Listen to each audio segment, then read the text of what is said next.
বাধ্য হইতাম আমরা মা বাপরে মানতাম, মার বাধ্য হইতাম। আল্লাহর পরেও যার স্থান তাই নইলে আপনার বাবা, তাই নইলে আপনার মা, যার সবচেয়ে বেশি যার প্রতি সত্য ব্যবহার থাকতো। আমরা এই স্বভাব গুলা ঠিক বিপরীত মুখী। এই যে হাদিস শুনাইলাম আপনারা এই ব্যাপারে, এই যে কথাগুলা, এই যে স্বভাব গুলা, এটা আমরা সমাজও আছে না নাই? ইটার স্বভাব যদি সমাজও থাকে, এই সমাজও রহমত তাহরি না গজব আইব। ফরমাইছেন কে? রাসূলুল্লাহ সাল্লাল্লাহু আলাইহি ওয়াসাল্লামে বিদায় গজবটা কি বাঁচার দায়, সমাজের শান্তির সমাজ, দেশ সমাজের নিরাপত্তার দায়। এইসব স্বভাব থেকে আমরা বাঁচিয়ে থাকা লাগবো।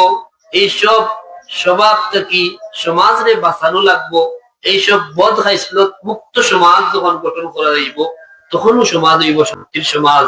আর এই সব থেকে বাঁচার লাগে সবচেয়ে গুরুত্বপূর্ণ যে বিষয়টা, এটা হইল দ্বীনি শিক্ষা। কথা ঠিক না?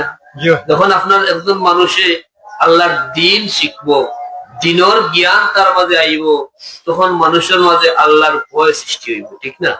আল্লাহ পাককে আমরা সহি সমুদ দান করুক, আমরা প্রকৃত দিন বুঝার তৌফিক ভিক্ষা দেউক হোক, আল্লাহুম্মা আমিন। আমরার মাঝে যত বদ খাইসলত ঢুকছে, ব্যক্তি জীবনে, পারিবারিক জীবনে, সামাজিক অবস্থানে যত ধরনের কুস্বভাব আমরার মাঝে ছড়াইছে, আল্লাহ পাক এইসব থেকে আমরা মুক্ত তাহার সমাজে মুক্ত রাখার তৌফিক ভিক্ষা দেউক হোক, আল্লাহুম্মা আমিন। আমরা সবাই শান্তি চাই, আমরা সবাই মুক্তি চাই, আমরা সবাই সফলতা চাই, আমরা সবাই লাভ চাই, ক্ষতিটা কি বাস্তব চাই। কিন্তু আমরা সফলতার কত নাই, শান্তি মুক্তি ক্ষতিটা কি বাঁচার যে পথ আমার আল্লাহ বাতাইছেন।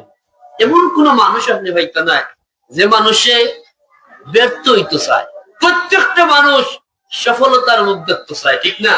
সফলতার গল্প শুনতে মানুষের পছন্দ হয়, বড় ভালো লাগে। কিভাবে একজন মানুষ সফল হয়, এটা খুবই পছন্দের বিষয়। ব্যর্থতা থেকে মানুষ মুক্তি চায়। প্রত্যেকটা মানুষ সফল হইতে চায়, কিন্তু সফলতার যে চাবি, যে পথ বাতাইছেন আল্লাহ, এটার ব্যাপারে আমরা কোনো খবর নাই, এটার ব্যাপারে আমরা গাফিল। যার কারণে আমরা সফলতার মুখ দেখা আমরা লাগে কঠিন।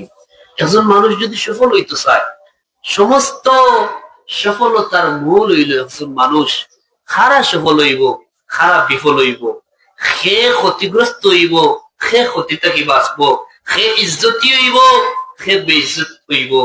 ইজ্জত কোন পথে, সফলতা কোন পথে, ক্ষতি থেকে বাঁচার পথ কোনটা, এটা প্রত্যেকটা বিষয় আমার আল্লাহ পরিষ্কার করিয়া দিলেছেন।